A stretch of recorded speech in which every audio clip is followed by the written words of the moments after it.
Our next subtopic is structural organization in proteins, and the main topic is protein sequencing. تو ہم protein sequencing سے پہلے proteins کے structure کو اور ان کی اسٹرکچرل آرگنائزیشنز ان کو ڈسکس کر رہے ہیں.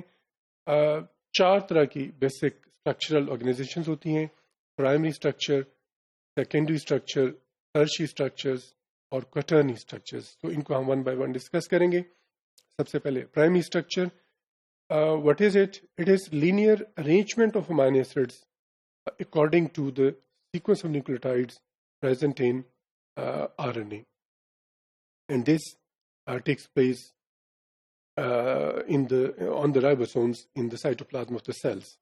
So, and then peptide bonds and these amino acids, they are arranged in the proteins and when they react with each other through peptide bonds. اور پیپٹائڈ بانڈز آر فارمڈ. ہم نے اس سے پہلے بھی ڈسکس کیا جب ایک امینو ایسڈ کا امینو گروپ دوسرے امینو ایسڈ کے کاربوکسائل گروپ کے ساتھ وہ آپس میں اٹیچ ہوتے ہیں. تو اس طرح ہائیڈروکسل گروپ امینو گروپ کا ایچ اور کاربوکسائل گروپ کا او ایچ مل کے واٹر بنا دیتے ہیں اور اس طرح دو امینو ایسڈ آپس میں پیپٹائڈ بانڈ کے ذریعے اٹیچ ہو جاتے ہیں. Sequence of amino acids is encoded in D N A. ظاہر ہے اس میں نیوکلیوٹائڈ کی سیکوینس کے مطابق امینو ایسڈز کو ارینج کیا جاتا ہے. End of peptide chain with amino acid group is called N-terminus, while end of the peptide chain which has carboxyl group, that is named as C-terminus or carboxyl terminus. Secondary structure جو ہوتا ہے اس میں کیا ہوتا ہے؟ It is defined as conformation present in local region of polypeptide chain due to formation of hydrogen bonds between elements of peptide bond. جیسے ہم نے پہلے ڈسکس کیا، ایک امینو ایسڈ کا امینو گروپ اور دوسرے امینو ایسڈ کے کاربوکسائل گروپ کے ساتھ اٹیچ ہوتا ہے. وہ جو امینو گروپ کا ایچ ہوتا ہے وہ اور کاربوکسائل گروپ کا جو او ہوتا ہے، چونکہ او جو ہے وہ آکسیجن جو ہے وہ زیادہ الیکٹرونیگیٹو ہے، اس پہ نیگیٹو چارج آ جاتا ہے. ہائیڈروجن کے اوپر جو امینو گروپ کا ہائیڈروجن گروپ ہے اس کے اوپر سلائٹلی پازیٹیو چارج آ جاتا ہے. ان کے درمیان ہائیڈروجن بانڈ بنتے ہیں اور اس طرح وہ جو ایک لینئر پیپٹائڈ چین ہوتا ہے وہ لینئر نہیں رہتا، وہ اس میں کنفرمیشن آ جاتی ہے. This special conformation due to formation of these hydrogen bonds they give rise to secondary structures of proteins. Secondary structures دو طرح کے ہوتے ہیں بیسیکلی، الفا ہیلکس اور بیٹا شیٹس. الفا ہیلکس جو ہے یہ ایک رائٹ ہینڈیڈ کوائلڈ اسٹرینڈ ہے. یہ کیسے بنتا ہے؟ Hydrogen bonds are formed between oxygen of carboxyl group of one amino acid and hydrogen of amino group of the peptide bond of the fourth amino acid present in the helix. یہاں نیچے diagram میں دکھایا ہوا ہے کہ کس طرح جب یہ امینو ایسڈز ارینج ہوتے ہیں تو ایک پہلا امینو ایسڈ ہے اس کا جو ہائیڈروکسل گروپ جو ایچ گروپ ہوتا ہے وہ فورتھ امینو ایسڈ کے کاربوکسائل گروپ کے آکسیجن کے ساتھ بائنڈ کرتا ہے تھرو ہائیڈروجن بانڈز، اور اس طرح الفا ہیلکس رائٹ ہینڈیڈ جو کوائلڈ اسٹینڈ ہے وہ بنتا ہے. یہ جو ہائیڈروجن بانڈز بنتے ہیں یہ پروٹین کے اسٹرکچر کو اسٹیبل کرتے ہیں. تو hydrogen bonds make these structure stable. یہ ہیں پہلی طرح کے پرائمری سیکنڈری اسٹرکچرز جن کو ہم الفا ہیلکس کہتے ہیں. دوسری طرح کے جو سیکنڈری اسٹرکچرز ہیں ان کو ہم بیٹا شیٹس کہتے ہیں. ان کی ڈائیگرام بھی اوپر دکھائی گئی ہے کہ یہ بیٹا پلیٹڈ شیٹس جو ہیں اس میں ایک سٹینڈ کے ہائیڈروجن جو امینو گروپ کا ہوتا ہے وہ دوسرے سٹینڈ کے آکسیجن جو کاربوکسائل گروپ سے بلانگ کرتا ہے اس کے ساتھ اٹیچ ہوتے ہیں وہ ہائیڈروجن بانڈز. تو یہاں دیکھا جا سکتا ہے کہ یہ سائڈ بائی سائڈ یہ چین موجود ہیں اور امینو گروپ کا جو ہائیڈروجن ہے وہ اور کاربوکسائل گروپ کا او ہے وہ اس طرح آپس میں ہائیڈروجن بانڈ کے ذریعے اٹیچ ہوتے ہیں. اور یہاں دیکھا جا سکتا ہے کہ یہاں دونوں وہ جو سٹینڈ ہوتے ہیں پولی پیپٹائڈ چین ہوتے ہیں اگر ان کے دونوں کے سی ٹرمینس ایک طرف ہوں اور این ٹرمینائی دوسری طرف ہوں تو ان کو ہم کہتے ہیں پیرلل بیٹا شیٹس. تو یہاں دیکھے جا سکتے ہیں مگر اگر ایک طرف سی ٹرمینس ہو دوسری طرف این ٹرمینس ہو تو ان کو ہم اینٹی پیرلل سٹینڈس جو ہیں وہ کہتے ہیں.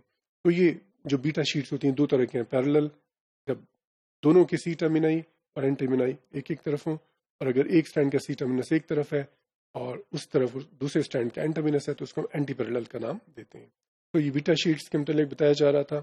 یہاں پہلے آپ کو بتایا گیا کہ جو امائنو گروپ کا ہائیڈروجن ہے اور جو کاربوکسائل گروپ کا آکسیجن ہے وہ آپس میں ڈفرینٹ جو اسٹینڈس کے ہوتے ہیں وہ آپس میں اٹیچ ہو سکتے ہیں تھرو ہائیڈروجن بانڈس. دیز میں بی آئیدر پیرلل اور اینٹی پیرلل, جیسے ہم نے پہلے ڈسکس کیا. Secondary structures in proteins they may form further complex conformations. Now, tertiary structures refer to overall three-dimensional structures of entire proteins molecule due to interaction of side chain.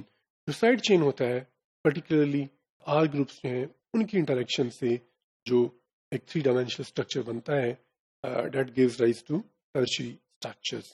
These interactions are stronger than the hydrogen bonds. ظاہر یہ covalent interactions ہوتی ہیں, so they are stronger as compared with the other interactions.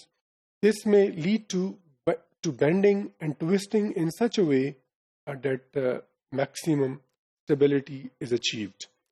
اس میں وہ جو side چین کے درمیان interaction ہو سکتی ہیں وہ کئی طرح کی ہوتی ہیں, جیسے salt bridges, hydrogen bonds, disulphide bonds, hydrophobic interactions. Diagram میں دیکھا جا سکتا ہے کہ جیسے ہائیڈروجن بانڈ ہے وہ کیسے بنتے ہیں. ہم نے پہلے کہا ایک اسٹرانگ الیکٹرونیگیٹو اور ایک ویک الیکٹرونیگیٹو جو ایٹم ہوتے ہیں جب ان کے اوپر نیگیٹو پازیٹیو چارج آ جاتا ہے تو ان کے ہائیڈروجن بانڈ بنتے ہیں. اس سے ہائیڈروفوبک انٹریکشن جب اس میں نان پولر امائنو ایسڈ کے جو آر گروپس ہیں وہ آمنے سامنے آ جاتے ہیں, سائڈ چین آمنے سامنے آ جاتے ہیں, ہائیڈروفوبک انٹریکشن ہے. ڈائی سلفائڈ بانڈز ظاہر ہے جو سلفر کنٹیننگ امائنو ایسڈز ہوتے ہیں وہ ان کے ذریعے اٹیچ ہوتے ہیں, یہ کوولنٹ لنکیج ہوتی ہے. اور اسی طرح جو آئنک بانڈ ہوتا ہے وہ بھی جب دو امائنو ایسڈ کے ایک کا ایسیڈک گروپ والا اور دوسرے امائنو ایسڈ کا بیسک گروپ کا جو امائنو ایسڈ ہوتا ہے وہ آمنے سامنے آ جائیں تو ان کے درمیان آئنک بانڈز ہیں وہ بن سکتے ہیں. تو یہ ٹرشری اسٹرکچرز ہیں. Now we come to quaternary structures. These are 3-dimensional structures of multi-subunit protein which are stabilized by non-covalent and disulfide bonds.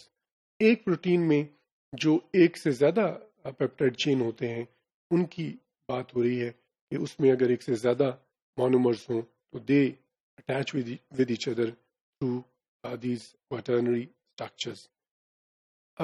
ایسی پروٹین جس میں دو یا دو سے زیادہ مونومر موجود ہوں ایسی پروٹینز کو ہم ملٹیمرز کہتے ہیں. اگر دو ہوں تو ڈائمرز کہیں گے, ڈائمرز کہتے ہیں. اگر تین ہوں تو ٹرائمرز, اور اگر بہت زیادہ ہوں تو ملٹیمرز کا نام دیا جاتا ہے.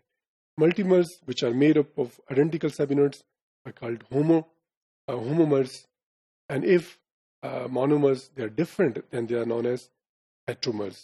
تو ظاہر ہے یہ جو کوٹرنری اسٹرکچرز ہوتے ہیں وہ ڈفرینٹ جو پیپٹائڈ چین ہوتے ہیں اس کے آپس میں انٹریکشن کی وجہ سے جو یہ بنتے ہیں. جیسے ہیموگلوبن کے اندر جو ڈفرینٹ پیپٹائڈ چین ہوتے ہیں وہ آپس میں اٹیچ ہوتے ہیں تھرو دیز کوٹرنری اسٹرکچرز.